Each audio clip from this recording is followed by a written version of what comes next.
Okay, हम लोगों ने कल क्या सुना था? इसमें आप ये सुन रहे हैं कि परीक्षित महाराज ने किस प्रकार से कलयुग का सत्कार किया।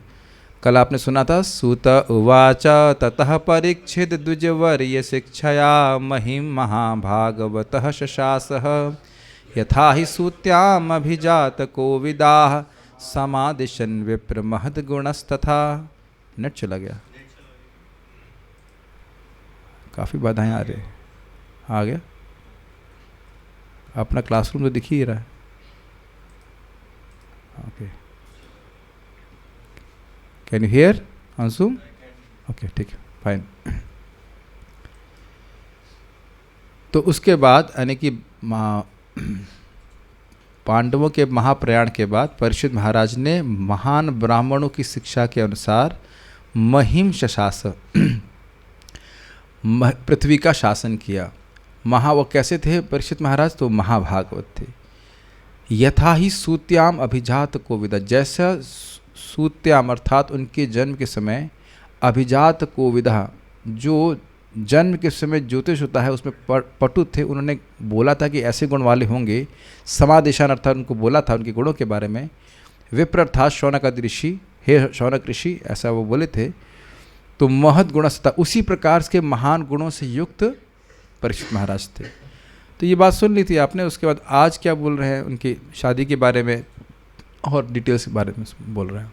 तो यस, एक एक बार बोलेंगे, 3 श्लोक पढ़ने हैं, जल्दी से हो जाना चाहिए, बहुत इजी है।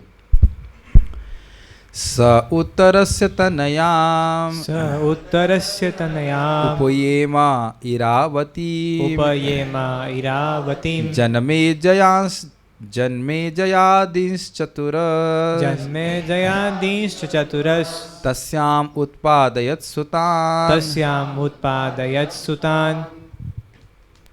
बहुत इजी है, इसमें कुछ व्याख्या नहीं करना होगा। राजा परीक्षित ने राजा उत्तर की पुत्री इरावती से विवाह किया और उससे उन्हें ज्येष्ठ पुत्र महाराज जन्मेजय सहित 4 पुत्र प्राप्त हुए। अनुवाद देखिए। सह महाराज परीक्षित ने उत्तरस्य, राजा उत्तर की, उत्तर कौन है? विराट के पुत्र। और उत्तरा कौन है? उत्तर उनकी बहन है, यानी कि उत्तर हो गए परीक्षित महाराज के मामा जी। तो ममेरी बहन से शादी किया। प्रभुपाद जी से बताएंगे कि ऐसा होता नहीं है, लेकिन किस विशेष परिस्थिति में ऐसा किया जा सकता है। तो उसको दक्षिण में होता है ऐसा जी, महाराष्ट्र इत्यादि में ऐसा हो सकता है। तो यहाँ पे ये तो महाराष्ट्र के नहीं है, लेकिन जो भी है अभी प्रभुपाद की व्याख्या करेंगे। तो ये एक बात है कि याद दिलाने के लिए, ध्यान दिलाने के लिए। उत्तरस्य तनयाम इरावती, तनया का तनय मतलब बेटा, तनया मतलब बेटी। तो तनयाम इरावती मतलब उनकी पुत्री इरावती से उपये में विवाह किया। तस्याम जन्मेज्य आदीन, उससे अर्थात इरावती से महाराज जन्मेज्य तथा अन्य 4 चतुरः सुतान उत्पादयत, 4 पुत्रों को जन्म दिया। बहुत आसान है, इसमें कोई व्याख्या की जरूरत नहीं। तात्पर्य, महाराज उत्तर विराट के पुत्र तथा महाराज परीक्षित के मामा थे। इरावती महाराज उत्तर की पुत्री होने से महाराज परीक्षित की ममेरी बहन थी। लेकिन यदि ममेरे भाइयों तथा बहनों का गोत्र अर्थात परिवार एक न हो तो उन्हें विवाह करने की अनुमति होती है। विवाह की वैदिक पद्धति में गोत्र या परिवार पर बल दिया जाता था, लेकिन हमको ये सब पता नहीं कि क्यों। आप कुछ जानकारी उसके बारे में कुछ बताएंगे? प्रकाश डालिए, क्या है? प्रभु, गोत्र बेसिकली एक क्लैन को बोलते हैं, एक कॉमन ऋषि या एक कॉमन एंसेस्टर। तो यदि वो एक होता है, बायोलॉजी की भाषा में जितना मैं समझता हूँ, तो जो रिसेसिव जीन्स हैं, यानी कि वो कैरेक्टर्स जो हार्मफुल होते हैं, सिमिलर के मिलने से बहुत ज़्यादा चांसेस हैं कि वो नेगेटिव जीन्स जल्दी प्रकट हो जाते हैं और अनॉमलीज पैदा हो सकते हैं। 2 लोगों को तो समझ में आ रहा है, 2 लोग तो बायोलॉजी के स्टूडेंट है, समझ में आ रहा है। और बाकी जो फिजिक्स केमिस्ट्री वाले हैं वो लोग तो, हाँ, मतलब सगोत्र विवाह नहीं होता, ये बात है। मतलब उनका जो दुर्गुण है वो और बढ़ जाएंगे। ठीक, तो विद द पर्पट ऑफ तरिश Prabhu will go forward. Arjun ने भी सुभद्रा से विवाह किया था, यद्यपि वह उनकी ममेरी बहन लगती थी। तो वहाँ भी गोत्र कॉमन नहीं हुआ होगा, इसीलिए ऐसा किया। जन्मेजय इनके बारे में वर्णन कर रहे हैं। राजर्षियों में से एक तथा महाराज परीक्षित के विख्यात पुत्र। इनकी माता का नाम इरावती अथवा कुछ लोगों के अनुसार माद्रवती था। महाराज जन्मेजय के 2 पुत्र हुए जिनके नाम थे ज्ञातानीक तथा शंकुकर्ण। इनका वर्णन आपको 12वें स्कंद में भी मिलेगा, पूरा जीनोलॉजी में बताई जाएगी। उन्होंने कुरुक्षेत्र तीर्थस्थल पर अनेक यज्ञ किए। उनके 3 छोटे भाइयों के नाम श्रुतसेन, उग्रसेन तथा भीमसेन द्वितीय थे। भीमसेन द्वितीय मीन्स भीमसेन 2, ये 3 इनके भाई हैं। उन्होंने तक्षशिला यानी अजंता पर आक्रमण किया और अपने महान पिता महाराज परीक्षित को दिए गए अवैध शाप का बदला लेने का निश्चय किया। ये अवैध शाप के वर्णन आप आगे सुनेंगे आप, किस प्रकार से परीक्षित महाराज को शाप दिया गया था। उन्होंने अपने पिता को डसने वाले तक्षक सहित सर्पों की संपूर्ण जाति को विनष्ट करने के लिए सर्प यज्ञ किया, किंतु अनेक प्रभावशाली देवताओं तथा मुनियों के आग्रह पर उन्हें संपूर्ण सर्प जाति को विनष्ट करने का अपना निर्णय बदलना पड़ा। किंतु यज्ञ बंद करने के बावजूद उन्होंने यज्ञ से संबंधित प्रत्येक व्यक्ति को समुचित पुरस्कार देकर उन्हें संतुष्ट किया। इस उत्सव में महामुनि व्यासदेव भी उपस्थित थे और उन्होंने स्वयं राजा के समक्ष कुरुक्षेत्र युद्ध का सारा वृत्तांत सुनाया। ये सारी बात समझ में आ रही है, इसमें खाली पढ़ रहे हैं, इट्स वेरी इजी परपट। बाद में व्यासदेव की आज्ञा से उनके शिष्य वैशंपायन ने राजा को महाभारत सुनाया। वे अपने पिता के असामयिक निधन से अत्यधिक दुखी थे और उन्हें दोबारा देखने के लिए अत्यंत उत्सुक रहते थे। अतएव उन्होंने महामुनि व्यासदेव से अपनी इच्छा व्यक्त की। व्यासदेव ने उनकी इच्छा पूरी की। उनके पिता उनके समक्ष उपस्थित हुए और उन्होंने अपने पिता एवं व्यासदेव का पूजन बड़े ही आदर तथा धूमधाम से किया। उन्होंने उस यज्ञ में उपस्थित समस्त ब्राह्मणों को अत्यंत प्रसन्न होकर मुक्त हस्त ज्ञान दिया। कुछ भी व्याख्या की जरूरत नहीं है, आप लोग सबको समझ में आ रहा है। कुछ बात बोल दूंगा कि परीक्षित महाराज को तक्षक सांप से डसने का शाप दिया था श्रृंगी ऋषि ने। तो जब सांप ने डस लिया, जन्मेजय महाराज को बहुत क्रोध आया था और उन्होंने ऐसा यज्ञ किया था, से कहते हैं सर्प, क्या था सर, सर्प संत्र यज्ञ किया था। तो सारे सर्पों को मारने का निश्चय कर लिया। तो अब ये कोई मात तो हुई नहीं, मारा तक्षक ने, और तक्षक आ नहीं रहा था और तक्षक को इंद्र होल्ड किए हुए थे, बचाए हुए थे। तो अब जो इतना उन्होंने कहा ये आ नहीं रहा है, तो क्यों नहीं आ रहा है तक्षक, तो कह रहे इंद्र ने इसको रक्षा दे रखी है। तो कह रहे इंद्र को भी गिरा दो उसमें। तो इतने ब्राह्मण शक्तिशाली थे कि वो यज्ञ आहुति देने लगे तो इंद्र जी है गिरने वाले थे। इंद्र खींच रहे थे। देखिए कितना सामर्थ्य था लोगों का। फिर कुछ बताइए क्या हुआ, मैं तो भूल रहा हूँ क्या हुआ उसके बाद, कथा बताइए, हम तो भूल रहे हैं इसको। जहाँ तक मुझे याद है, उसके बाद जब इंद्र गिरने लगे तो किसी ब्राह्मण के पुत्र, उनका नाम था आस्तिक ऋषि, वो वहाँ उस सभा में उपस्थित हुए और राजा से कुछ मांगा। बिकॉज राजा वो उस समय मना नहीं कर सकते, तो फिर उन्हें यज्ञ रुकवा दिया फाइनली। और लोगों ने समझाया भी था कि आपके पिताजी तो इतने महान हैं और भगवान के भक्त हैं, भगवान के पास चले गए, एक तक्षक नाग की वजह से आप सबको क्यों मरवाना चाहते हैं। तो उस प्रकार से उन्होंने रोक दिया था। मुझे इस पर ये भी याद आ रहा है कि जब ऐसे बात याद आ रही है संधि कराने के ऊपर, कि जब भीष्मदेव और परशुराम युद्ध कर रहे थे तो देवता लोग आके कहे आप क्या एक स्त्री चक्कर में आप दोनों लोग झगड़ा कर रहे हैं फालतू में। फिर लोग शांत हो गए। वो आता ना अजामिल, अम्बा था, अम्बालिका थी, अम्बा थी शायद ना, भूल जाते कौन था, अम्बा, अम्बालिका और एक अंबिका, तीनों में से कोई एक थी झगड़ा कराने के लिए। तो झगड़ा हो रहा था और रियली काफ़ी इंटरेस्टिंग है। पर ना परशुराम को उससे कोई मतलब है ना भीष्मदेव को मतलब है, लेकिन दोनों झगड़ा कर रहे हैं। तो देवता लोग आते हैं क्या आप झगड़ा कर रहे हैं फालतू, फिर वो शांत हो जाते हैं। आप दोनों में से हारने वाला तो है नहीं। देवता लोग इस प्रकार से हस्तक्षेप किया करते थे। तो ये उनकी शादी का वर्णन हुआ। अब वो कह रहे हैं किस प्रकार से उन्हें यज्ञ आदि किए, जरा देखिए। आजहाराश्वमेधांस्त्रीन्, आजहाराश्वमेधांस्त्रीन्, गंगायां भूरि दक्षिणान्, गंगायां भूरि दक्षिणान्, शारद्वतं गुरुं कृत्वा, शारद्वतं गुरुं कृत्वा, देवा यत्राक्षि गोचराः, देवा यत्राक्षि गोचराः।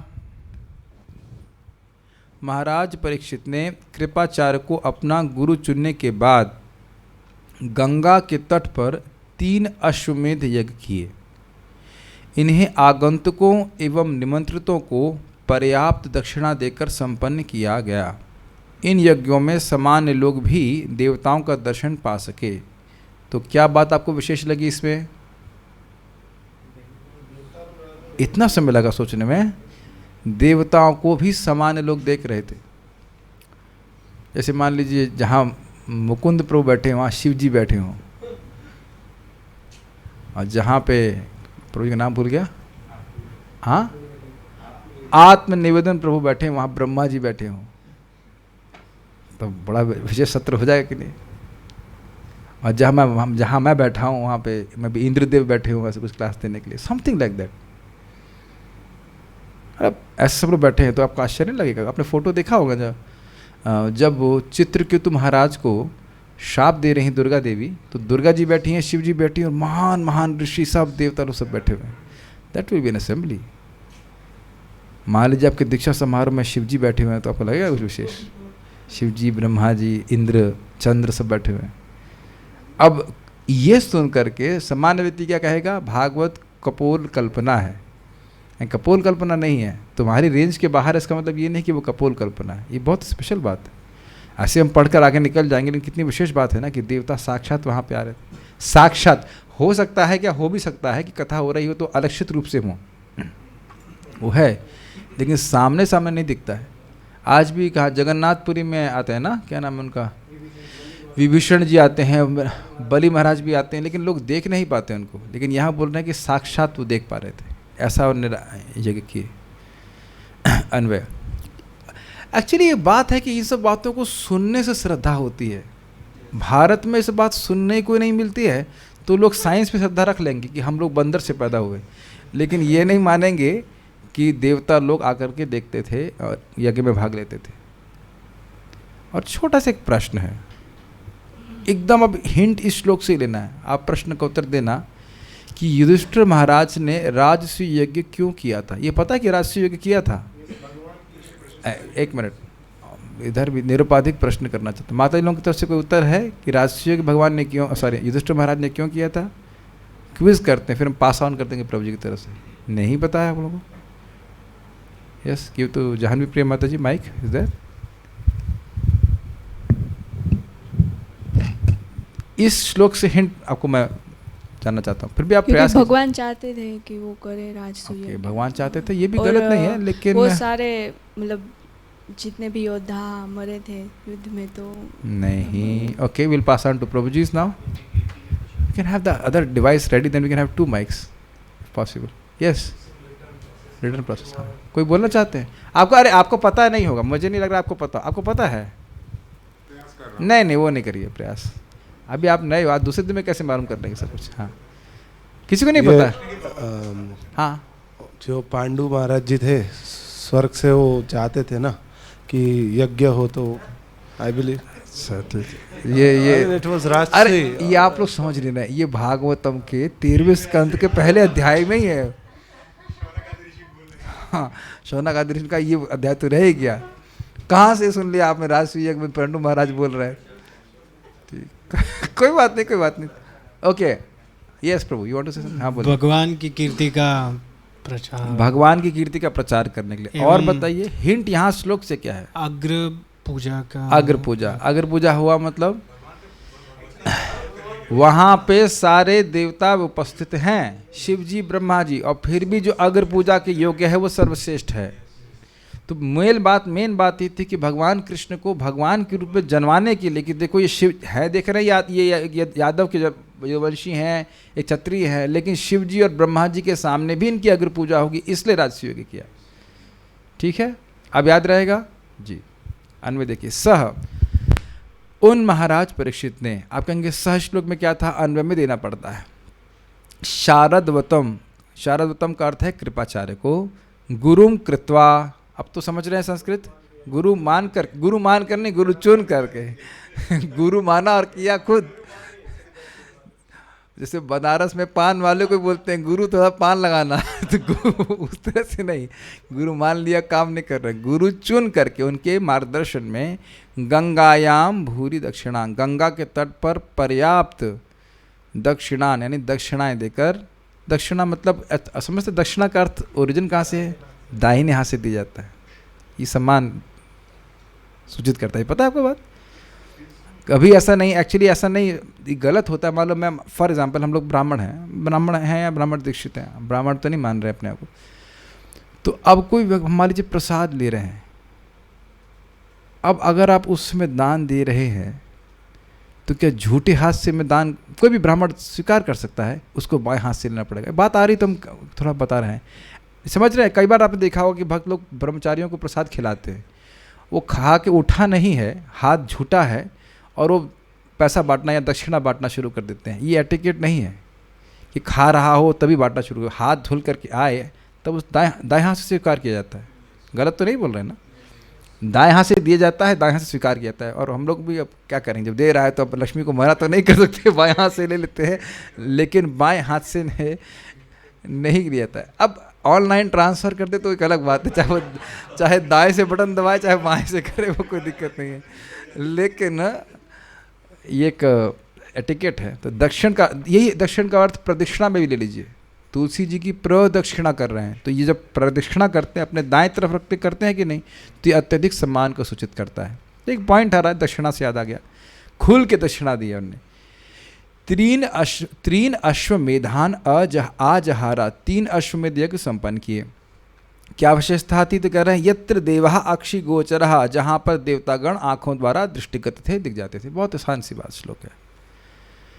तात्पर्य, 2 बार आ गया तात्पर्य। इस श्लोक से लगता है कि स्वर्ग के निवासियों द्वारा अंतर्ग्रहीय यात्रा सुगम है।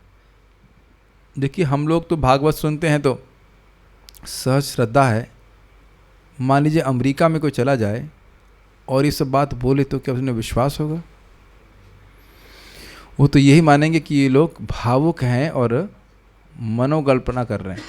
और विचार कीजिएगा कि उन लोगों का, महाराज समझा रहे तो समझने का प्रयास कीजिए, उन लोगों की केवल आदि भौतिक धारणा है, पृथ्वी, चंद्रमा, लेकिन आदि दैविक और आध्यात्मिक धारणा नहीं है।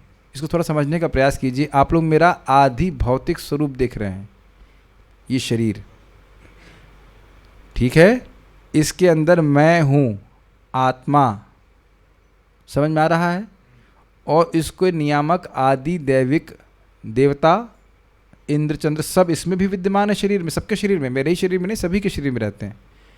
हाथ को इंद्र नियमित करते हैं, बुद्धि को ब्रह्मा जी करते हैं, अहंकार को शिव जी करते हैं। तो उसके बारे में कोई देख रहा है? ये देखने का सामर्थ्य नहीं है।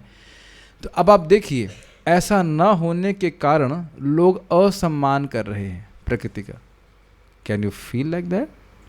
पृथ्वी जैसी दिख रही है आपको, दिख ही रही है, लेकिन पृथ्वी देवी भी हैं आदिदेविक रूप में, तो उनको वह नहीं समझ पा रहे हैं। तो इसीलिए कहते हैं ये सब क्या है, तो कपोल कल्पना है इत्यादि। अब थोड़ा विनोद की बात है, मान लीजिए कोई चींटी मेरे शरीर पे घूमे और कह रहे यहाँ पे कोई नहीं है, तो या हमारे बाल नहीं है, मान लीजिए मेरे खोपड़ी पे, सर के ऊपर एक चींटी घूमे, कह रहे यहाँ कोई रहता नहीं है। कुछ समझ रहे हैं मैं क्या कह रहा हूँ? मान भी लिया जाए कि ये चंद्रमा पे गए थे, मान लीजिए, गए तो है नहीं, मान लिया जाए तो भी केवल ऊपर ऊपर घूम के आगे कहते हैं यहाँ कोई रहता नहीं है। गए नहीं है, लेकिन मान लिया जाए तो भी, तो आदि दैविक स्वरूप को नहीं समझ पा रहे हैं देवताओं के और ग्रहों के। बहुत इंपॉर्टेंट बात है, इसीलिए प्रभुपाद इस तरह से श्लोक को शुरू कर रहे हैं। भागवत में अनेक स्थलों पर हमने देखा है कि प्रभावशाली राजाओं तथा सम्राटों द्वारा संपन्न होने वाले यज्ञों में स्वर्ग के निवासी भी भाग लेने के लिए पृथ्वी पर आया करते थे। अच्छा, एक और बात आपको याद आ रही होगी गीता की, यज्ञ देवान भावयतानेना ते देवा भावयन्तु वह परस्परम भावयन्तो श्रेयः परम वाप्स्यथ। ये बात तो जनता को पता ही नहीं है। जब व्यक्ति यज्ञ करता है तो उससे देवता संतुष्ट होते हैं, और जब देवता संतुष्ट होते हैं तो हमको भौतिक सामग्री प्रदान करते हैं, और जिसके द्वारा हम लोग आगे अपने मोक्ष के मार्ग पे आगे बढ़ सकते हैं। और प्रभुपाद जी वहाँ पर समझाते हैं कि मानव जीवन की संपन्नता वे मनुष्यों के प्रयास पे नहीं, भगवान की व्यवस्था पर निर्भर करती है। और इसी कारण से जो भगवान के भक्त हैं वो संपन्न अवस्था में रहते हैं। प्रभुपाद जी उसको बोले हैं कि जब बंगाल का फैमिन पड़ा था, मुझे नहीं पता कौन सा साल में, 1905 या जब भी, तो प्रभुपाद जी बता रहे थे कि किसी तरह से भक्त लोग निर्वाह कर लेते थे, क्योंकि भगवान की भक्ति कर रहे हैं तो भगवान उनको बचा लेते हैं। हम तो अब प्रैक्टिकल इस जीवन में देखें, इसी जीवन में देखें, कोविड-19 पार हो गया और कुछ मालूम ही नहीं चला, कोई कठिनाई नहीं हुई। हमें तो दुख ये है कि शुरुआत से जूम के बारे में क्यों नहीं मालूम था, और कथा कर दिया होता कोविड की शुरुआत से। कोई कठिनाई नहीं हुई ना, आप लोग तो ऑलमोस्ट काफ़ी हैं, कुछ पता ही नहीं चला। आपको कुछ मालूम चला? कुछ भी नहीं कठिनाई हुई। लोग कितना परेशानी में पड़े रहे, है कि नहीं? ये विश्वास रखिए आगे भी जो कठिनाई आएंगी भगवान उससे रक्षा करते हैं। जो भगवान की भक्ति करते हैं उस जगत में रहते, कुछ तो कठिनाई आएगी लेकिन भगवान बहुत सारी कठिनाई से बचा लेते हैं। तो ये बहुत इंपॉर्टेंट बात है। तो देवता सामान्यतः आम लोगों को दृष्टिगोचर नहीं होते, ठीक उसी तरह जिस तरह भगवान नहीं दिखते, लेकिन देवता भगवान के स्तर पे नहीं हैं। देवता देवता को दिखते हैं। सुनाई पड़ रहा मैं क्या कह रहा हूं? देवता अधोक्षज नहीं है, अध अक्षज। जो अक्षज आंखों से उत्पन्न ज्ञान है, उपलक्षण से सभी इंद्रियों से उत्पन्न ज्ञान, जो वो ज्ञान भगवान के नीचे रह जाता है।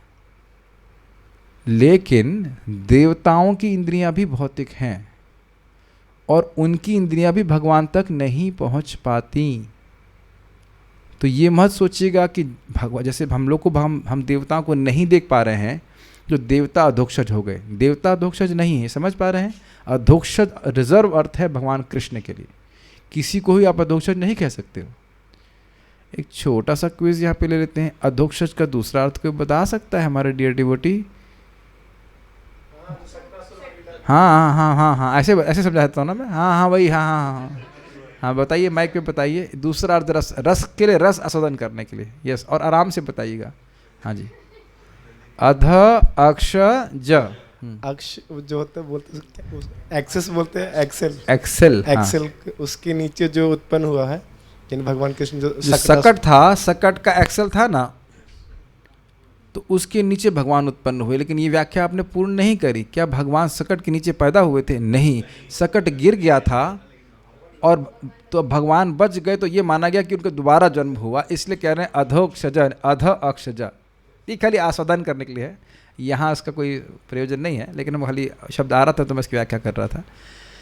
तो देवता सामान्यतः आम लोगों को दृष्टिगोचर नहीं होते, ठीक उसी तरह जिस तरह भगवान नहीं देखते। किंतु जिस तरह भगवान समान व्यक्ति के लिए दृश्य होने के निमित्त अपनी अहेतु की कृपा से अवतरित होते हैं, इसी तरह देवता भी समान व्यक्ति को अपनी कृपा से दृष्टिगोचर हुए। बहुत बड़ी बात है, भगवान कृष्ण हमेशा नहीं दिखाई पड़ते हैं। जब वो यहाँ पे आते हैं तो अपनी कृपा से समान लोगों को भी दिख जाते हैं जिनके पास उनको देखने की तपस्या वाली योग्यता नहीं है। प्रेमांजन छोरित भक्ति विलोचनेना संतः सदैव हृदयेषु विलोकयन्ते। तो जो व्यक्ति भगवत प्रेम से को प्राप्त है वह तो सदा भगवान को देखता है, लेकिन जिनके पास ये योग्यता नहीं है उनको भी भगवान अपनी कृपा से दिखा देते हैं अपने आप को, जब भगवान यहाँ अवतरित होते हैं। लेकिन दिक्कत क्या है? वो क्या नहीं देख पाएंगे? भगवान के ऐश्वर्य माधुर्य को समझ नहीं पाएंगे। और उनकी और भगवान के बीच में क्या रहता है? एक प्रकार का पर्दा रहता है, जैसे सांप अपनी केचुली को धारण करता है। तो केचुली दिखाई नहीं पड़ती है, लेकिन केचुली ट्रांसपेरेंट एक मीडियम है। तो इस कारण से उन भगवान का जो माधुर्य है वह अनुभव नहीं कर पाते, जैसे कि जरासंध और शिशुपाल आदि। और वो क्या नाम, धोबी का नाम क्या था? नहीं पता, बताया भी नहीं गया, जरूरत भी नहीं है।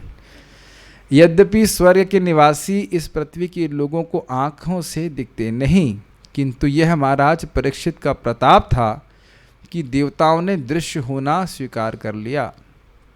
राजागण ऐसे यज्ञों के समय जी खोलकर खर्च करते थे जिस तरह बादल पानी बरसाते हैं।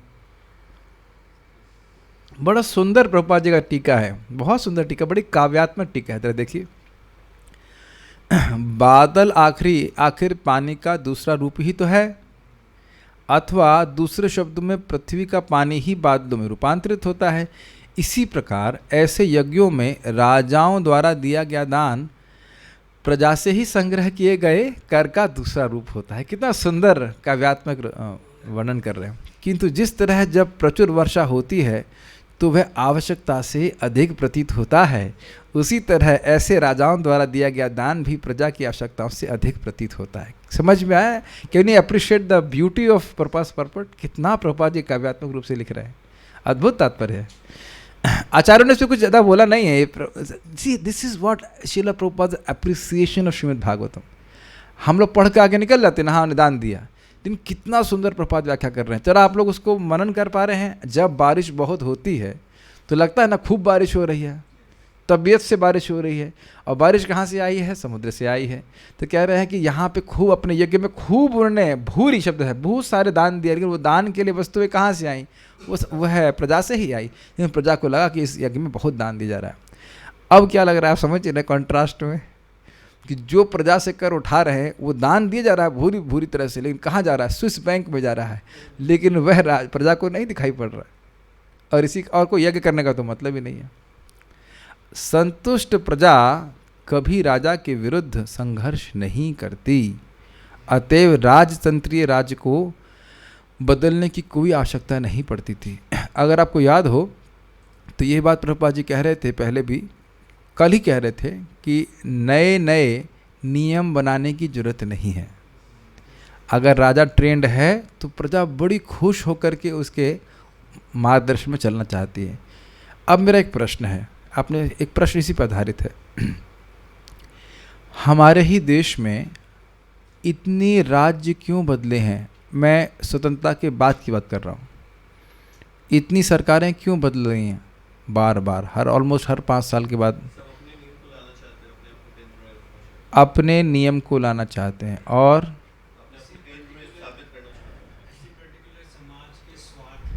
यस, वह समाज के स्वार्थ को केंद्र में रख कर रहे हैं, और इससे कोई संतुष्ट नहीं होता तो फिर कहते हैं इन्हें चेंज करो।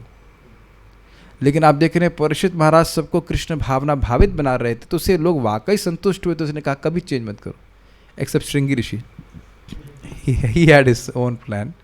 वो तो भगवान की प्रेरणा से हो रहा था। ये बहुत इंपॉर्टेंट बात है।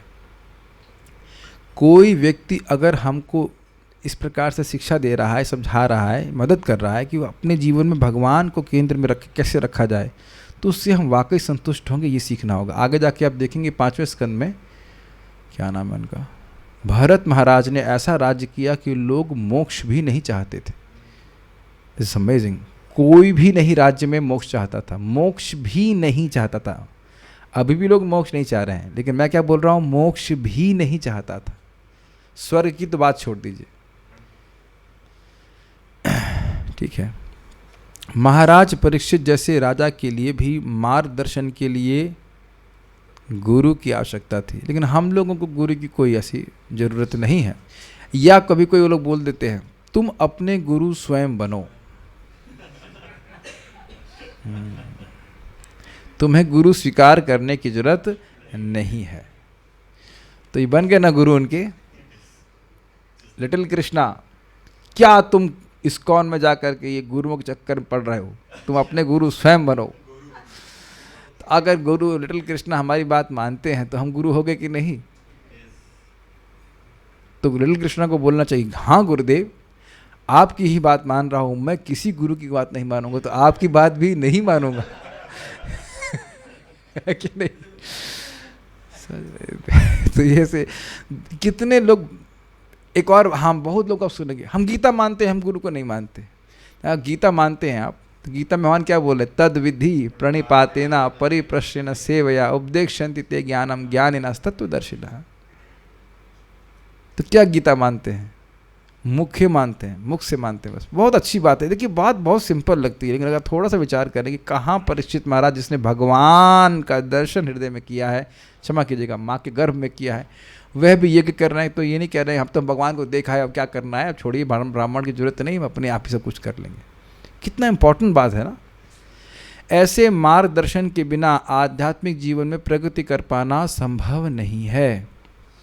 गुरु को प्रामाणिक होना चाहिए, और जो आत्म साक्षात्कार के लिए इच्छुक रहते हैं उन्हें वास्तविक सफलता प्राप्त करने के लिए प्रामाणिक गुरु के पास पहुंचना चाहिए। बोलने की शैली परिवर्तित हुई, इसका मतलब है कि पीछे कुछ कारण है। गुरु प्रामाणिक होना चाहिए, धोखेबाज नहीं होना चाहिए, प्रामाणिक ज्ञान होना चाहिए। क्या सॉल्यूशन है? कैसे मालूम चलेगा गुरुजी प्रामाणिक हैं?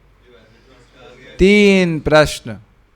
इस क्रिकेट के गेम में केवल 3 विकेट गिराने हैं। मैं कौन हूँ, भगवान कौन है, और भगवान से मेरा क्या संबंध है। हम भगवान हैं? नहीं नहीं नहीं, क्या आप भी भगवान हैं? नहीं, हम आत्मा हैं। भगवान कृष्ण ही है, भी नहीं है, ही है। कृष्ण ही भगवान है, अन्य विष्णु स्वरूप भी, और हम उनके नित्य दास हैं। ये नहीं कि मुक्त होकर के भगवान बन जाएंगे। तो ये 3 प्रश्न अगर कोई गुरु ठीक ठीक उत्तर दे दे तो एक्सेप्ट कर लेंगे। तो कहेंगे प्रभु जी उत्तर तो आप ही ने दे दिया, हमने भी उत्तर नहीं दिया, हम तो पूर्ववर्ती आचार्यों की बात को रिपीट कर रहे हैं। लेकिन पूर्ववर्ती आचार्यों की बात को सभी लोग रिपीट नहीं कर रहे हैं। बहुत लोग ऐसे हैं जो करोड़ों करोड़ों चेले लेके घूम रहे हैं, लेकिन किसी भी चेले को ये पता नहीं है कि इन 3 प्रश्नों का उत्तर क्या है। देखिए, यहाँ क्लास का प्रयोजन थोड़ा प्रचार की दृष्टि से भी, कोई हो सकता हो कि पहली बार सुन रहा हो तो सोच रहा होगा कि प्रामाणिक गुरु क्या होनी चाहिए। प्रामाणिक गुरु का अर्थ बड़ा स्पष्ट है, जो ये बात बताए, संबंध ज्ञान दे, उसके अनुसार जीव उसको बताए कैसे भक्ति करे और भगवान के पास चले जाए। अच्छा, उसके बाद दूसरी क्या चीज़ है? ये तो गुरु की प्रामाणिकता हो गई। शिष्य की क्या प्रामाणिकता है? आत्म साक्षात्कार का इच्छुक, उसकी हृदय में जिज्ञासा होनी चाहिए कि मैं आत्म साक्षात्कार के लिए गुरु स्वीकार कर रहा हूँ, कान फुकाने के लिए नहीं। एक अब माता जी बोलेंगे, माता जी की माता जी मतलब माँ बड़े ही मतलब बहुत ही मासूमियत में बोल रही थी, गुरु स्वीकार किए बिना तो मोक्ष नहीं हो सकता है। वो गलत नहीं बोल रहे थे, लेकिन वो डेप्थ नहीं है कि वो क्या बोलना चाहते हैं। अब थोड़ा समझने का प्रयास कीजिए। महात्मा प्रभु से एक प्रश्न किया गया और बाउंसर उत्तर दिया उन्होंने, बहुत ध्यान से सुनिएगा। उन्होंने कहा कि प्रभुपाद जी कह रहे हैं 16 माला का जप करो, 4 नियमों का पालन करो, तो दीक्षा गुरु की क्या आवश्यकता है? तो महात्मा प्रभु ने बड़ा सुंदर बात बोली। उन्होंने कहा देखिए, हरे कृष्ण मंत्र से आप निश्चित भगवान के पास चले जाएंगे, लेकिन दीक्षा गुरु और शिक्षा गुरु आपको सिखा रहे हैं कि कैसे निरपराधिक जप करोगे। This is an extremely important point. अपराध करेंगे तो फिर कितना माला कर लीजिए, भगवान के पास नहीं पहुंच पाएंगे। ऐसा नहीं है कि किसी भक्त को थप्पड़ मार के चले जाएं और कहें कि हम हरे कृष्ण मंत्र जप कर रहे हैं, भगवान मैं आपके दर्शन दो घन श्याम गाते रहो, कभी नहीं मिलेगा। ऐसा थोड़ा ना होता है। दिस इज वेरी इंपॉर्टेंट, है ना। अनुगत्य स्वीकार किए बिना व्यक्ति भक्ति में प्रगति नहीं कर सकता। हमारा स्वरूप है being a humble servant of the servant. समझ में आ रहा है बात? भूल जाइए कि अगर हम प्रगति कर सकेंगे, अगर हम सोचे कि हम स्टेप ओवर करके भक्ति नहीं हो सकता, इम्पॉसिबल। ये वृत्ति ही होनी चाहिए। और इसको आप लोग कृपया उसको पढ़िएगा। अहम हरे ताव पादे कमूलम दासानुदासो भवितास्मि भूया। तो उसमें वहाँ पे अगर आप ढूंढ लीजिए, शायद 6.24.19 ऐसे कुछ है, 19.24 ऐसे कुछ है। तो उसमें बोला गया है कि गुरु स्वीकार करके उनके मार्गदर्शन में व्यक्ति को अपने मन, वाणी और शरीर को कैसे कृष्ण की सेवा में लगाना चाहिए, सीखना चाहिए। समझ में आ रहा है मार्गदर्शन का मतलब क्या हुआ? जब अपनी इंद्रियों को भगवान की सेवा में लगाएंगे तो आत्मज्ञान प्रकाशित हो जाएगा। तो केवल स्टैंप लगाने के लिए नहीं करना चाहिए। कभी कभी लोग बोलते हैं कि हम फलाने महाराज से दीक्षा लेना चाहते हैं कि महाराज प्रसिद्ध बहुत है, लेकिन क्या उनके अनुसार हम जीवन जीना चाहते हैं? दीक्षा काले शिष्य करे आत्मसमर्पण, सेई काले कृष्ण करे तार आत्मसम। दीक्षा काल के समय शिष्य आत्मसमर्पण करता है। इसका अर्थ क्या है? मैं अपने मन, वाणी और शरीर को आपकी प्रसन्नता के लिए मतलब गुरु की प्रसन्नता के अनुसार चलाऊंगा, तब कृष्ण उसको आत्मसम करते हैं। ये नहीं कि स्टैंप लग जाने से होगा। Does that make sense? Quality control बहुत जरूरी है।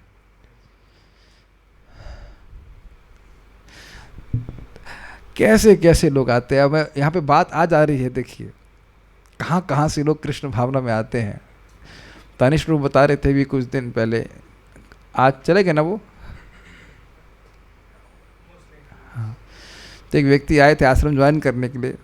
स्वामी जी आपकी शरण में आ गया हूँ मैं, स्वामी जी शरण में आ गया हूँ। देखो यहाँ पे हंसने वाले, सच्ची घटना बोल रहा हूँ, सबके सामने हो रहा था ना, स्वामी जी शरण में ले लीजिए, मैं मर जाऊंगा, घर वालों ने बहुत लात मारी है, ये है वो है, आपकी शरण में जो अपना अब तो जीवन समर्पित कर रहा हूँ, जो चाहेंगे अब करूँगा, जैसा बोलेंगे वैसे करूँगा। हमने कहा हम ये पहली बार डायलॉग नहीं सुन रहे हैं।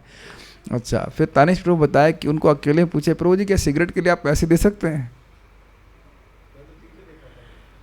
वो एक अलग बात है, लेकिन साधु तो प्रभु जी भी, तनिष्क प्रभु बड़े विनोदी हैं, कहते हैं आप प्रभु जी से क्यों नहीं मांगते?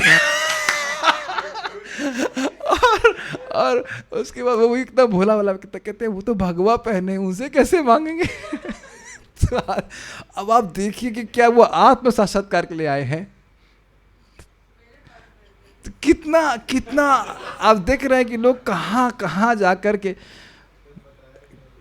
कैसे भगवान लेके आ जाते हैं। अब देख रहे हैं ना, और आप हंसेंगे, ये बात और विनोद के लिए है। परम पूज्य जय पताका महाराज से हमको बहुत अच्छा लगता है स्टोरी। एक माता जी दीक्षा लेने के लिए, किसी तरह उनका नाम चढ़ गया दीक्षा में, वो बांग्लादेश की थी, नथिंग अगेंस्ट द बांग्लादेशीज, वो एक सैंपल थी इस तरह की। तो बोलें कि अब दीक्षा के बाद तो भाई मांस खा नहीं सकते हैं, तो दीक्षा कल थी तो वैसे वाली होंगी, हवा जैसी उड़ के आना था, तो एक दिन पहले मछली खा के आई। सच्ची घटना है, मछली खा करके उड़ करके आई कि अगले दिन दीक्षा है। देख रहे हैं लोग कहाँ कहाँ से दीक्षा ले रहे हैं, इन द सेंस एस्पायर कर रहे हैं। और महाराज तो काफ़ी लोगों को दीक्षा देते हैं। देखो महाराज भी अद्भुत हैं, एक पन्ना बीच में से निकाले और उसी का नाम था, कहा ये योग्य नहीं है। See you can not cheat the spiritual master, this is amazing, है कि नहीं? वो समझ गई। तो पूछ रही थी ये नियम दीक्षा के पहले पालन करने होते हैं या बाद में? तो आप सोच लीजिए कि लोग कितने अचेतन हैं कृष्ण भावना के संबंध में। अब जब ये स्थिति इस्कॉन के में, मतलब मैं इस्कॉन की नहीं बोल रहा हूँ, लेकिन जो लोग इस्कॉन में दीक्षा लेना चाहते हैं वो उस प्रकार से सोच रहे हैं, बाहर के लोग, तो बाहर के लोग क्या सोच रहे होंगे, क्या क्या कहा जा सकता है। मैं ऐसे एग्जाम्पल दे रहा हूँ, बहुत एक्सट्रीम, ऐसा नहीं कि सभी लोग ऐसा करते हैं, ऐसा नहीं है, लेकिन आत्मा या एक और बात महाराज बता रहे थे, कदम कानन महाराज, कुछ लोग ऐसा बोलते हैं, I did not know that 16 rounds was so difficult.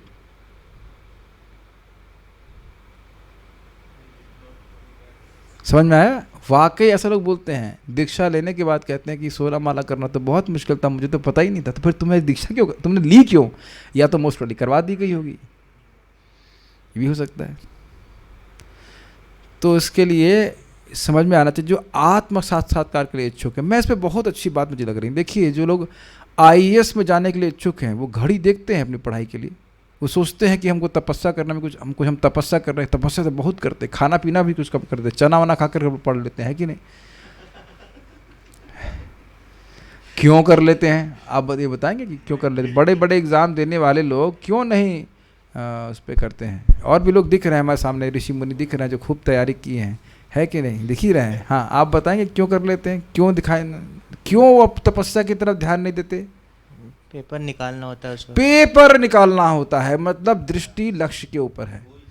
अब जो व्यक्ति कह रहा है कि 16 माला कठिन है, तो वह आत्म साक्षात्कार करना ही नहीं चाहता है, वो तो केवल लेबल लगा लेना चाह लेता है। हमको मतलब हद है। एक व्यक्ति हमको आए, हमारे क्लास में आए, पहले हमारे आश्रम ज्वाइन किए थे, ये क्यों आ गया? सुबह की क्लास में भी आ रहा है, शाम की क्लास में भी आ रहा है, फिर सुबह भी आ गया, फिर शाम को भी आ गया। फिर हमने कहा 3 दिन हो गए, जब आश्रम में था तब तो आता नहीं था। फिर पता चला कि उनको किसी महाराज से दीक्षा लेनी थी, तो इसलिए हमारा रिकमेंडेशन लेना चाह रहे थे। हमने कहा भाई यहाँ पे 3 साल जूम पे आओगे, दिखोगे, तब हमसे बात करना। तो गायब हो गए वो। नहीं समझ रहे हैं, स्टैंप लगवाना चाहते हैं कि हम तथाकथित गुरु के शिष्य हैं, लेकिन गुरु तो आपने स्वीकार कर लिया, लेकिन क्या शिष्यत्व आया है, ये सब विचार करना चाहिए। तो आप बहुत अच्छी बात है, आत्म साक्षात्कार के इच्छुक हैं, हम भगवान की भक्ति में वाकई प्रगति करना चाहते हैं, उन्हें वास्तविक सफलता प्राप्त करने के लिए प्रामाणिक गुरु के पास पहुंचना ही चाहिए। मुझे ये बात बहुत अच्छी लगी थी, इसलिए मैं इसको हाईलाइट किया। आगे पढ़ते हैं। निजग्राह जसा वीरः, निजग्राहौ जसा वीरः, कलिम दिग्विजये क्वचित् कलिं दिग्विजये क्वचित् नृपलिंगधरं शूद्रं नृपलिंगधरं शूद्रं घ्नन्तं को मिथुनं पदा। घ्नन्तं गोमिथुनं पदा। एक बार जब महाराज परीक्षित विश्व दिग्विजय करने निकले तो उन्होंने देखा कि कलयुग का स्वामी जो शूद्र से भी निम्न था, राजा का वेश धारण करके गाय तथा बैल की जोड़ी के पांवों पर प्रहार कर रहा था। अर्थात एक गाय एक बैल उसके पांवों पर मार रहा था। राजा ने उसे पर्याप्त दंड देने के लिए तुरंत पकड़ लिया।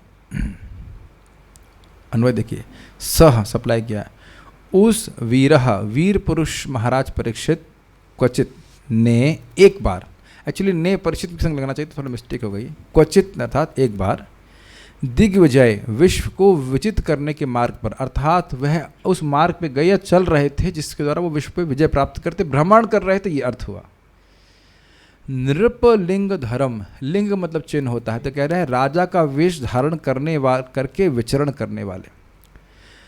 नृपलिंग धर्म मतलब देखने से लग रहा था कि वह राजा है लेकिन वह राजा था नहीं, ये अर्थ है। शूद्रम एक नीच जाति के व्यक्ति को, गोमिथुनम गाय तथा बैल की जोड़ी को, मिथुन मतलब होता है जोड़ी, पदाघ्नंतम पांव में चोट पहुंचाते हुए, कलिम इस युग के स्वामी कली पुरुष को, अर्थात वह शूद्र ही नहीं था, वह कली पुरुष था, उसको ओजसा निजग्राहा अपने पराक्रम से पर्याप्त रूप से दंडित किया। अब इसी से कथा आगे शुरू हो जाएगी, ठीक है। इस पर शौनक ऋषि प्रश्न करेंगे। तात्पर्य देखिए, दिग्विजय करने के लिए राजा के बाहर निकलने का उद्देश्य आत्मश्लाघा नहीं है। मतलब इंग्लिश में क्या लिखा है आत्मश्लाघा, देखिए आत्मश्लाघा मतलब था सेल्फ प्रेस, मतलब हीरोगिरी दिखाने के लिए कर रहा है, हीरो बनने के लिए नहीं कर रहे थे कि बस जस्ट, ये कहते हैं इंग्लिश में कहते हैं just to show his muscles, हाँ इकट्ठा करने के लिए, लेकिन इसे तो ना just to show your muscles, जैसे क्या नाम है उनका, ये कहते हैं ना ये हिरण्याक्ष, वो भी केवल युद्ध करने के लिए पूरे ब्रह्मांड में घूम रहा था। और किसी ने प्रार्थना किया था, ये बणासुर के पास भी 1000 बाहु थे, तो शिव जी को बोलते हैं आपने 1000 बाहुएं दे दी हैं लेकिन युद्ध करने के लिए कोई है नहीं, मेरे हाथ में खुजली मच रही है। तो शिव जी ने कहा मूर्ख, बहुत जल्दी तुम्हारे सामने एक व्यक्ति आएगा जो तुम्हारे सारे बाहुओं को काट देगा। और ये सुनकर बाणासुर बहुत प्रसन्न हुआ। अगर आपको कहे कि कोई आपका बैंक बैलेंस समाप्त कर देगा तो खुश होंगे क्या? तो प्रभुपाद जी कहते हैं असुर ऐसे ही होते हैं, वह पहले शक्ति को इकट्ठा करते हैं और जब उनकी शक्ति समाप्त हो जाती है तो बड़े खुश हो जाते हो। हम लोग प्रोसेस नहीं कर पा रहे ना, ऐसा क्यों होगा? एक असुर है तो बड़ा असुर को बड़ा अच्छा लगा, लेकिन भगवान भी बड़े कौतुकी हैं। जब भगवान कृष्ण बणासुर को हाथ काट रहे थे तो शिव जी ने प्रार्थना करी और भगवान भी बोल चुके हैं प्रहलाद महाराज को कि तुम्हारे वंश में किसी को मारूंगा नहीं, तो 1000 हाथ काट दिए लेकिन उनको चतुर्भुज रूप दे दिया, समझे? यानी कि 996 बाहुएं काट दी, लेकिन 4 जो हाथ बचे तो उससे उनको वैकुंठ के पार्षद जैसा 4 हाथ वाला स्वरूप हो गया। आप उसको पढ़ सकते हैं, आप, बड़ा इंटरेस्टिंग है। तो खैर ऐसे नहीं थे कि वो जबरदस्ती जो झगड़ा करने के लिए निकल रहे हों, नहीं। महाराज परीक्षित सिंहासन पर बैठने के बाद दिग्विजय करने निकले थे, किंतु यह अन्य राजाओं के उत्पीड़न के उद्देश्य से नहीं था। कोई याद आ रहा है राजा जिसने उत्पीड़न किया था? जरासंध। केवल लोगों 20,000 राजाओं को उसने कैद कर लिया था और उनका वह वध करके महाभैरव को अर्पित करना चाह रहा था। तब पढ़ ही चुके हैं अभी कुछ दिन पहले। इस प्रकार के नहीं थे वे विश्व के सम्राट थे और समस्त छोटे छोटे राज्य उनके अधीन ही थे। ये समझ में आया उनका मैनेजमेंट कैसे था? Delegated management, make sense? वो मेन सम्राट हैं, उनके अंडर में बहुत सारे राजा हैं और वो राजा अपने स्थान का कर वसूल करके उनको दे दिया करते थे। बहुत सिंपल। उनका बाहर जाने का उद्देश्य यह था कि क्या राज्य का शासन भगवत भावनामय ढंग से चल रहा था कि नहीं। ये हमको लाइन बहुत अच्छी लग रही थी। कितना राजा का, इंग्लिश में कहेंगे कंसर्न था, हिंदी में क्या कहेंगे? आग्रह था कि लोग भगवान कृष्ण की भक्ति करें। और आप मतलब क्या कहते हैं उसको, कॉन्ट्रास्ट में आप देखें, इसमें राजाओं का या मिनिस्टर्स का कोई आग्रह नहीं है कि आप भगवत भक्ति करें। महाराज बोल रहे थे इस पे कि लोगों को बोलना चाहिए कि हमारा अधिकार है जप करने का, हमें जप करने का समय दिया जाना चाहिए। लेकिन आप देखिए किस प्रकार से कार्य करते हैं। आप लोगों ने शायद कभी फैक्ट्रियों में देखा नहीं है, हम लोग पावर प्लांट में जाकर देखे हैं कैसे लोग बिल्कुल नारकीय स्थिति में लोग काम कर रहे हैं। आपको बता उसमें सुना मैं देखा नहीं हूँ, लेकिन टाटा पावर प्लांट जैसे पावर नहीं, ये स्टील प्लांट्स में आप सुनेंगे तो आप लोग हिल जाएंगे। लेकिन जो गर्म लोहा पिघलता रहता है उसमें कई बार मजदूर अंदर गिर जाते हैं, उनकी हड्डी भी नहीं मिलती। क्या इस प्रकार से इंसानों को जीना काम करना चाहिए बताइए? This is not, this is very उग्र कर्म, हैवी उग्र कर्म। और कोई ट्रेनिंग नहीं दी जा रही है कि आप भगवान की भक्ति करो। तो ये उनका बड़ा कंट्रास्ट में हम देख रहे हैं कि उनकी बड़ा आग्रह था कि खुद जाकर के बाहर निकल के देख रहे हैं कि क्या राज्य में भगवान की भक्ति हो रही है कि नहीं। भगवान का प्रतिनिधि होने के कारण राजा को भगवान की इच्छाओं को भली भांति पूरा करना होता है। अभी केवल राजा पे घटित नहीं हो रहा है, गुरु न सस्यात, जननी न सस्यात, माता न सस्यात। बहुत हम श्लोक तो भूल रहे हैं, लेकिन आपको किसी भी लीडरशिप पोजीशन पे हमको रहने का अधिकार नहीं है। न समुपेत मृत्यु, यदि जो हमारे नीचे में लोग हैं, बच्ची है, बच्चा है या जो भी है, उसको मार्गदर्शन कर सके वे मुक्ति के मार्ग पे आगे बढ़े। कैसे बढ़ेगा? हरे कृष्णा कृष्णा कृष्णा हरे हरे, हरे राम राम राम हरे हरे। छोटे छोटे बच्चे भी 4 माला जप कर सकते हैं, तो ये होमवर्क करवाना चाहिए और उनको समझाना चाहिए, ज़बरदस्ती नहीं करना, समझाना चाहिए बेटा तुम्हारा इस हरे कृष्ण मंत्र से क्या फ़ायदा होगा। सुभद्रा, क्या आपको पता है कि हरे कृष्ण मंत्र से क्या फ़ायदा होगा? क्या फ़ायदा होगा? Could you like to speak in the mic? चलिए, घबरा रही है, नहीं घबरा रही है, ओके, नहीं पता है? पता है? आप बता सकते हो कि हरे कृष्ण मंत्र करने से क्या होगा? अपनी उम्र बताइएगा और उसके बाद बताइएगा कि आपके पापा का नाम क्या है, और फिर बताइएगा कि पापा का लाइसेंस कैंसिल करवा देंगे तो और उसको बताइएगा कि हरे कृष्ण मंत्र से क्या फ़ायदा होता है। Yes please. पापा का नाम क्या है? चलिए, शर्मा रही है, ये बताओ कि हरे कृष्ण मंत्र से क्या होता है। पापा का नाम हम जानते हैं, नहीं पता? चलिए, शर्मा रही है, वो बता रही होगी, शर्मा जा रही है। जानती है बच्ची, इतना जानती होगी, जो भी हरे कृष्ण मंत्र जप करेगा वह भगवान के पास पहुंच जाएगा। बहुत सिंपल। मुक्त कथम अपि सकृदातम मुक्तिदम प्राणिनाम। जिसको ये विश्वास है कि एक कृष्ण नाम बोलने से जीव मुक्त हो जाएगा, तो बच्चों को कम से कम 2-4 माला क्यों नहीं कराएंगे? अब बच्चों का तो कोई अपराध भी नहीं होता है कि नहीं? हमको तो आश्चर्य होता है कि क्यों नहीं कराते। पीट पीट करके होमवर्क कराते हैं, लेकिन उससे कौन सा मुक्त हो रहा है? उससे तो गधा बन रहा है। नहीं, मैं उपलक्षण से मतलब समझ रहा हूँ, यही एक बात है। बहुत सारी बातों के लिए फोर्स किया जाता है, ये करो वो करो, लेकिन कम से कम नाम जप के लिए तो भक्तों को बोलना चाहिए, है ना? तो अब मैं एग्जाम्पल ले रहा हूँ, ये राजा और उसके बाद समाज के लेवल पे, उसके बाद मंत्री लेवल, सबको भगवान की खुद भक्ति करनी है और उनके अंडर में जो भी लोग हैं उनको भक्ति करानी है। इस प्रकार से राजा का कर्तव्य होता था, ये बोल रहे हैं। तो ये मैं सब बातें क्यों बोला? भगवान की क्या इच्छा है? जो भी जीव जन्म लिया है, स्पेशली मानव जीवन में, वो भगवान के पास आ जाए। मानते हैं?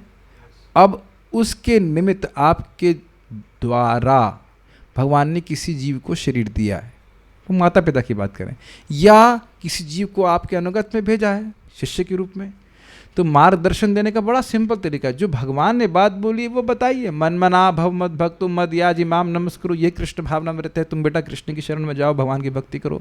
या पत्नी है या कोई भी व्यक्ति है जिससे आप सेवा ले रहे हैं, मतलब आप सुपीरियर पोजीशन पे हैं, तो कर्तव्य है कि आप उसको ही बताइए। और ये समझिए, ये शब्द है 5वां स्कंद 5वें अध्याय का, मल्लोक काम। यदि आप भगवान कह रहे हैं अगर मेरे धाम की प्राप्ति करना चाहते हो तो वैसे ही बताओ जैसे मैं बता रहा हूँ आप लोगों को, कि बेटा ये मानव जीवन भोग के लिए नहीं है, भगवान की भक्ति करने के लिए है, दिव्य तपस्या करने के लिए। और ये बोलने से नहीं होगा। मैं आप लोगों को बताऊं उसके बाद कहे अरे प्रभु जी ये दूध देने के लिए आया या कुछ भी देने के लिए आया, अरे ये कौन से पीछे चलो ऐश्वर्या राय का वटेवर। मैं पुरानी बातें बोल रहा हूँ, हम जब लोग अज्ञान में थे तो ऐसे देखे हैं।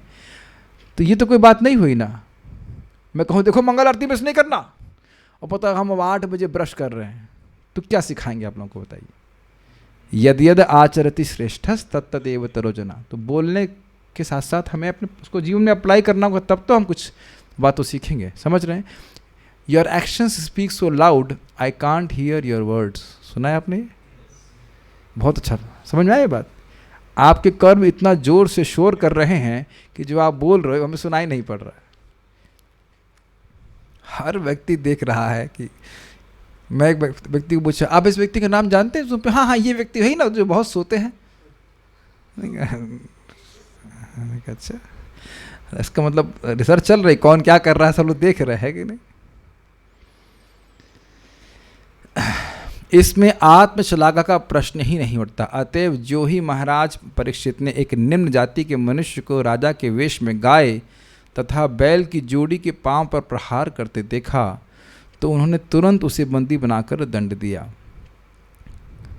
राजा न तो सबसे महत्वपूर्ण पशु गाय का अनादर होते सह सकता है, न वह उस सबसे महत्वपूर्ण मनुष्य ब्राह्मण का अनादर सह सकता है। अब मेरा एक प्रश्न उठाऊंगा यहाँ पे, गाय क्यों महत्वपूर्ण है वो तो आप समझ ही रहे हैं, ब्राह्मण क्यों महत्वपूर्ण है? कौन सा ज्ञान? फिजिक्स, केमिस्ट्री, बायोलॉजी, भगवान की प्राप्ति करने का ज्ञान दे रहे हैं, और ये सबसे महत्वपूर्ण ज्ञान है। परम पूज्य राधा गोविंद महाराज बड़ा सुंदर बात बोलते हैं, बहुत स्ट्राइकिंग बात बोलते हैं कि भाई देखो आईआईटी कानपुर या कहीं पे भी प्रोफेसर लोग कर क्या रहे हैं?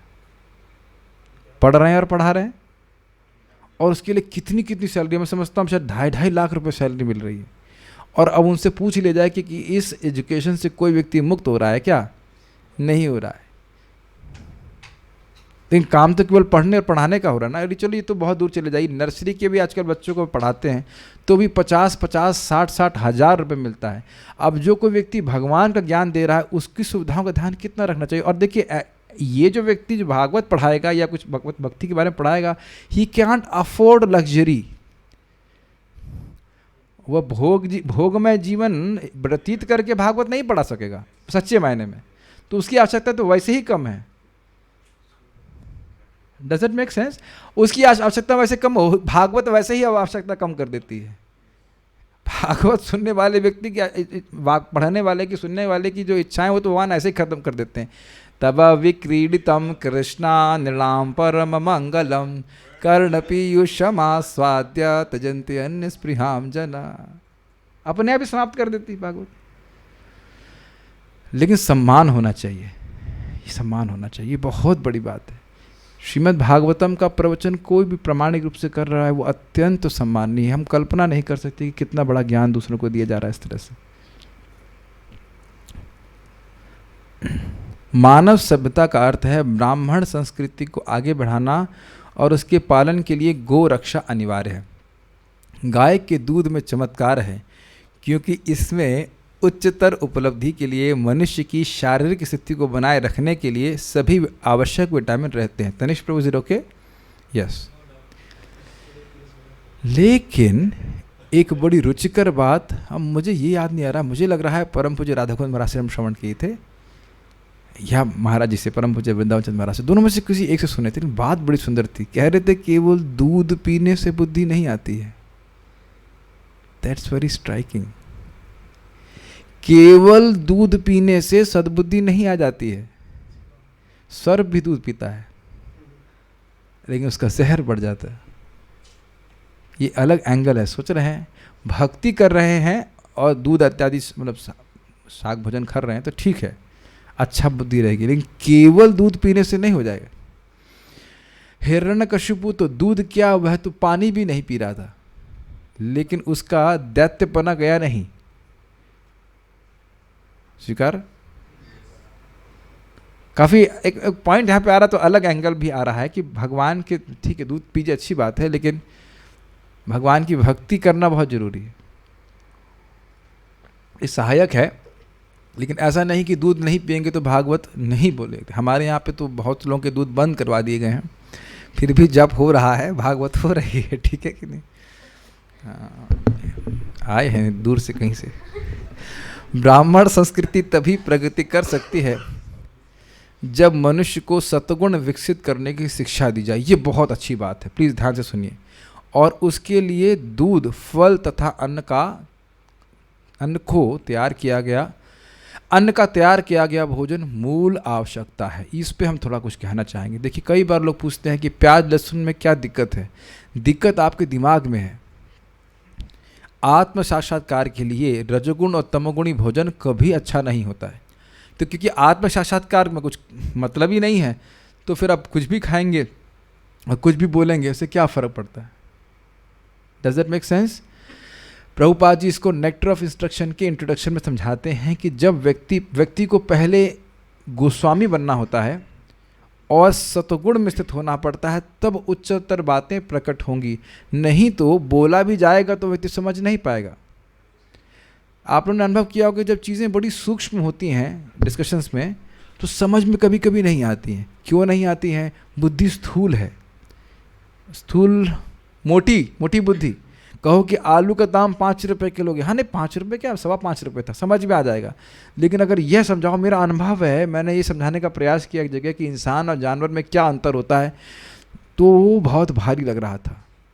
और फिर मैंने एक्सपेरिमेंट किया। अच्छा, मैं एक वाक्य बोल रहा हूँ, आलू का दाम 5 रुपये किलो है, क्या बोला? आलू का दाम 5 रुपये किलो है, बहुत आसानी समझ गए। लेकिन इंसान और जानवर में क्या अंतर है, यह समझने का सामर्थ्य नहीं। तो दिखा रहा है कैसे भोग में प्रवृत्त होने से व्यक्ति की बुद्धि कुंठित हो जाती है। तो ये बहुत इंपॉर्टेंट है, इसको समझने का प्रयास कीजिए। हम लोग रोज़ सुबह क्यों उठते हैं? रोज़ क्यों उठते हैं 3:30 बजे या 3:45 बजे? अच्छा लगे या ना लगे, जानबूझ करके सतोगुण का संग करते हैं। गृहस्थी में भी, किसी भी अवस्था में ये नहीं कहा जा सकता कि गृहस्थी में हम सुबह नहीं उठ सकते। मानव जीवन गृहस्थी में भी कंटिन्यू होता है कि नहीं होता है? ये मैं आपको विशेष कठोर नहीं बोल रहा हूँ, कोई इसे नेचुरल बातें हैं। और आज भी आप देखेंगे बहुत से लोग नौकरी बेचाने के लिए 3 बजे उठ जाते हैं, उसे क्या रजोगुण, सब्जी बेचने के लिए 2:30 बजे उठ जाते हैं।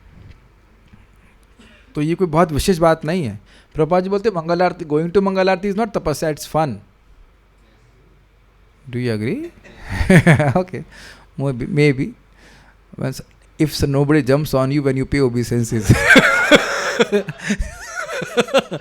अगर आप प्रणाम कर रहे हो और कोई कूदे नहीं तो ठीक है, इट्स फन ओनली। लेकिन हम कल ही बोल रहे हैं, तो जब बारंबार आप करेंगे तो बता रहा हूँ क्या होगा, आप देखिएगा।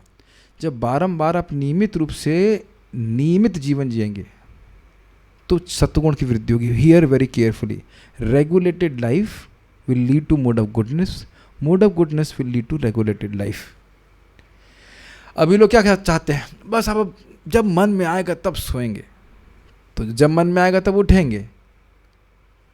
तो ये तो सत्वगुणी जीवन नहीं है। आप जबरदस्ती भक्तों के संग में ऐसे भी करके, मान लो आपने फिक्स किया कि हम पहले 6 बजे उठेंगे, फिर 5 बजे उठेंगे, ऐसे करके फिक्स करेंगे, फिर आपसे रहा नहीं जाएगा। ऐसा नहीं कि अब 3:30 बजे क्या करना है। आप मेरी बात समझ पा रहे हैं? Here very carefully. ये मुझे स्वयं भक्ति रसामृत महाराज बोले थे कि यदि आप इस प्रकार से ईट on time, sleep on time ऐसा करते हैं तो सत्वगुण की वृद्धि होगी। ये समझ में आ रहा है? रेगुलेशन है, सत्वगुण मीन्स रेगुलेशन। 9 बजे खाया, फिर एटलीस्ट मैं तो ऐसे प्रयास करता लेकिन 9 बजे खाया और फिर 5 बजे खाया, तो आपका बॉडी क्लॉक भी ऐसा हो जाएगा, लाइक 5 बजे ही स्विच करने लगती है आपकी बॉडी। आपने गैया को देखा यहाँ पे गौशाला में, एकदम 5 बजे वह उद्विग्न हो जाती है, भूख लगने लगती है। क्या हम लोग गैया से भी नीचे हैं? कि जब भी खाने का समय आया तब कब आया समय, जब खाना सामने आया। ऐसा नहीं करना चाहिए, फिक्स टाइम पे करें। ये आप लोगों को बहुत हल्की बात लग रही होगी, लेकिन ऐसा नहीं है। भगवान भी इस बात को बोल रहे हैं, युक्तहार विहारश्च। आप करके देखिए, बहुत जीवन में समय हो जाएगा। 9 बजे 5 बजे खा लीजिए। गलत तो नहीं बोल रहे मोटा मोटी? अगर वैसे तो बहुत सारे नियम, लेकिन इतना तो ये मोटा मोटी नियम है कि सूर्य अस्त से पहले खा लीजिए, फिर शाम को आप कृष्ण कथा के लिए फ्री, फिर आप जाके सो जाइए, सुबह उठ जाइए।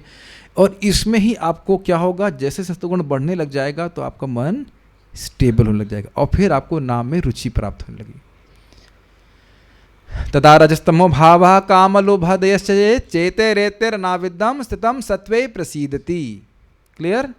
तो रजोगुण तमोगुण से को दूर करने का एक बड़ा प्रबल तरीका है कि हम लोग नियमित जीवन चाहिए। ये बहुत अच्छी बात है। और तब खुद समझ में आएगा कि मानव जीवन का उद्देश्य क्या है। कई बार मैं पहले बोल चुका हूँ, लोग बोला जाता है इंसान का उद्देश्य भगवान की प्राप्ति करना, लेकिन हाँ हाँ हाँ हाँ हाँ हाँ हाँ हाँ हाँ बोल रहा है, लेकिन वो स्वीकार नहीं कर रहा है, उसके हृदय में वो टिक नहीं रही बात। तो जैसे जैसे सत्वगुण बढ़ता चला जाएगा वो समझ जाएगा कि ये मतलब ये सब है, इस प्रकार से मानव जीवन का क्या उद्देश्य था। This has to be realised, this has to be realised.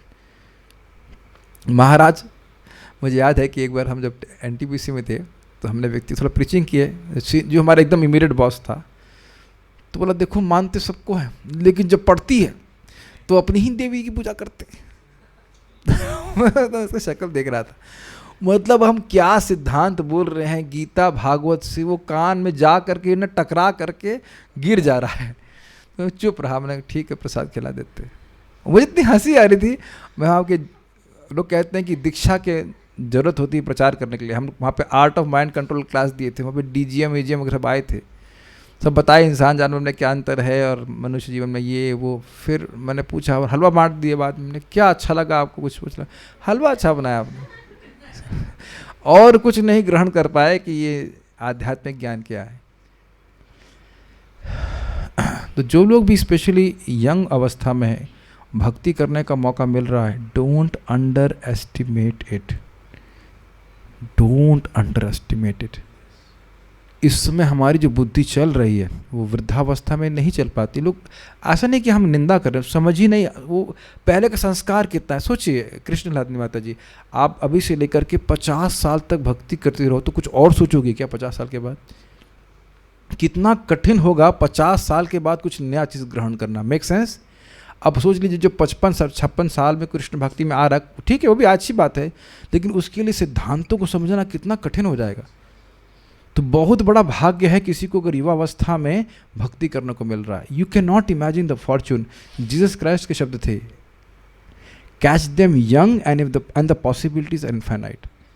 तो जब से मौका मिल जाए तभी से व्यक्ति को सत्वगुण की वृत्ति को पालन करना चाहिए। खुद समझ में आ जाएगा कि हमारे जीवन का लक्ष्य क्या है, भोग तो नहीं है। महाराज परीक्षित यह देखकर चकित थे कि एक काला शूद्र राजा का वेश बनाए महानव समाज के सर्वाधिक महत्वपूर्ण पशु गाय के साथ दुर्व्यवहार कर रहा है। जैसे अब हम तो विनोद के लिए बोलने, कोई कहे कि मर्सिडीज कार लेके घूम रहा है, उसका टायर पंचर कर रहा है और फोड़ रहा है डंडे से, तो आप कहेंगे ये क्यों कर रहा है, इतनी महंगी वस्तु है। आपने कभी देखा ऐसा होता हुआ? इतनी महंगी वस्तु है, मर्सिडीज कार को फोड़ रहा है, वहां आश्चर्य होगा, लेकिन गाय को डंडा मार रहा है तो कोई आश्चर्य नहीं हो रहा। ये स्थिति देख रहे हैं। मर्सिडीज कार को फोड़ने लग जाए तो आप आश्चर्य करेंगे ना, पुलिस ही बुला लेंगे, अरे ये क्या कर रहा है भाई साहब, देखिए क्या कर रहा है, चाहे आपकी कार ना हो। लेकिन यहाँ रास्ते में डंडा बैल को मार रहे हैं, गाय को मार रहे हैं, देखिए सब लोग ठीक है, क्या कर सकते हैं। देख रहे हैं धर्म का लोग। तो ये उनको बहुत आश्चर्य हुआ कि मेरे राज्य में गाय के संग दुर्व्यवहार, बैल के संग दुर्व्यवहार, ये उनको बहुत आश्चर्य हुआ। और यानी केवल आश्चर्य प्रकट करेंगे उसको दंड भी देंगे। कलयुग का अर्थ है कुव्यवस्था तथा कलह फॉर नो रीजन। क्लियर? इस कुव्यवस्था तथा कलह का तो इसलिए आप आश्चर्य मत कीजिए कि अगर उस समय गवर्नमेंट कुछ गड़बड़ कर रही है, प्रमाणिक कलयुगाइट से हो। इस कुव्यवस्था तथा कलह का मूल कारण यह है कि निम्न श्रेणी के निकम्मे व्यक्ति, अब आप कहें कि अगर हम कठोर बोलते हैं तो देखिए हम तो रिपीट कर रहे हैं निकम्मे, वो कुछ करना नहीं चाहते हैं और निम्न श्रेणी के हैं, जीवन का कोई मूल्य नहीं है, जिनकी कोई, आप लोग प्लीज़ किसी एक पॉलिटिशियन का स्मरण कर सकते हैं, और तो कराना नहीं चाहिए, जिनकी कोई उच्चतर महत्वाकांक्षा नहीं है, राज्य के प्रबंध में अग्रणी बन जाते हैं। जैसे आप सोचो डिवोटी किचन में एक इंचार्ज है जो सब कुछ करना चाहता है लेकिन खाना नहीं बनवाना चाहता। काफ़ी अच्छा किचन चलेगा, is it not? What do you think about that? मान लो जैसे मैं गोमाता का इंचार्ज बना, मैं कहूँ मेरी इच्छा ये है कि यहाँ पे सब कुछ हो, बस मेडिसिन नहीं बने। कितनी अच्छी व्यवस्था होगी ना। क्वालिटी कंट्रोल छोड़ दीजिए, अस्पताल का इंचार्ज हो, सब कुछ हो, बस लोग ठीक नहीं हो। ये उदाहरण दे रहा हूं कि समझ में आ रहा है ना। अब मानव जीवन का उद्देश्य के लिए राजा को राज्य करना चाहिए और वही गायब है उसके जीवन से, तो वह राज्य करेगा क्यों? ये किस लिए करेगा और कैसा करेगा? समझ में आ गया? सारे राज्य की व्यवस्था इसीलिए है ताकि लोग भगवान की भक्ति की ओर जाएं। जो अंधा राजा ही लीडर है, सॉरी जो राजा लीडर है वही अंधा है, उसको जीवन के उद्देश्य के बारे में कुछ नहीं पता है, तो वो क्यों व्यवस्था जरा सी भी करेगा इंसानों के लिए कि वो भगवान की भक्ति करें? परम पूज्य गौर गोविंद महाराज बोला करते थे, जहाँ तक मैं सुना हूँ, कि जिस प्रकार से यहाँ पे लोग बीमार पड़ जाते हैं तो लोग हजारों लाखों रुपए खर्च करने के लिए तैयार रहते हैं कि नहीं, है कि नहीं? उस प्रकार से आपने सुना ये बात, उस प्रकार से भगवान की कीर्ति का प्रचार करने के लिए खर्चा करना चाहिए। हम तो एक भक्त को आज बोल रहे थे कि देखो हम लोग चाहते हैं कि ऐसे तुम लोग कीर्तन करते हैं तो भक्तों को अच्छा कीर्तन सुनाई पड़े तो 8,000 रुपये का माइक यहाँ पे लगा हुआ है और अन्य वस्तुएं भी हैं। तो जब हम इस प्रकार से करते हैं तो लोग कहेंगे इतना खर्चा करने की क्या जरूरत है, और लोग अपनी इंद्रिय तृप्ति में कितना खर्चा करते हैं, जरा बताइए। तो भक्तों को भगवान के यश का प्रचार करने के लिए बहुत खर्चा करना चाहिए, सारा खर्चा उधर करना चाहिए और फालतू के खर्चे में नहीं पड़ना चाहिए। जितना खर्चा इस समय इंद्रिय तृप्ति के लिए सरकार कर रही है, सोचिए अगर वो सारा पैसा भगवत भक्ति के प्रचार के लिए होता तो कितना सुंदर हो जाता राज्य। अकल्पनीय बात है। चंद्रमा में जाने से किसी को क्या फायदा होता है? कुछ भी नहीं। और पैसा, उसमें कितना प्रसाद वितरण हो जाता, कोई भूखा नहीं मरता, किसी को काम भी नहीं करना पड़ता एटलीस्ट खाने के लिए। ट्रिलियन का पता नहीं कितने जीरो होते हैं, हमको नहीं पता। 10 to the power 12 बता रहे हैं प्रभु जी, ऐसे मुझे नहीं पता, लेकिन इट्स अमेजिंग कितनी मानव जीवन की शक्ति जो है व्यर्थ हो रही है।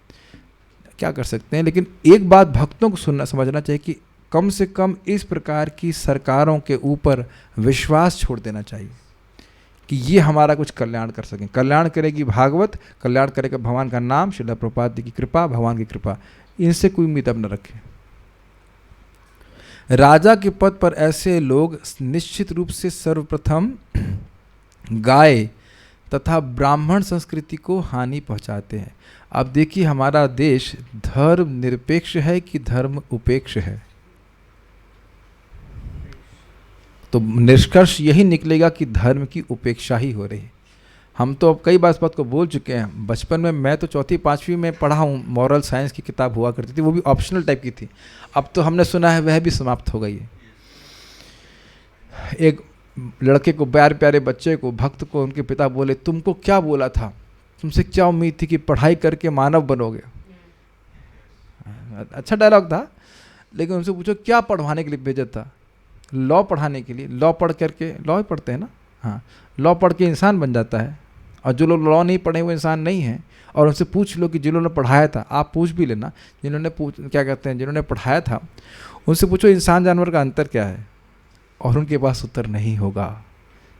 तो जो लॉ पढ़ा रहे हैं और शिष्यों से उम्मीद की जाती है कि लॉ पढ़ के इंसान हो जाएंगे, पिताजी उम्मीद कर रहे हैं, है ना स्ट्राइकिंग। मैंने बोला था ना, वो उसको एक एक लाइन को धज्जियाँ उड़ा सकते थे हम लोग कि आप तो पढ़ लिए हो ना, अपने लड़के को आप बोल रहे हो ना कि आपको इंसान बन जाओगे, अच्छी बात है, बड़ी अच्छी बात है, ये बता दीजिए कि आप छोड़ना मत, एक्चुअली छोड़ना मत, बोलना उनसे, पूछो कि आप बता दीजिए कि इंसान जानवर में अंतर क्या है।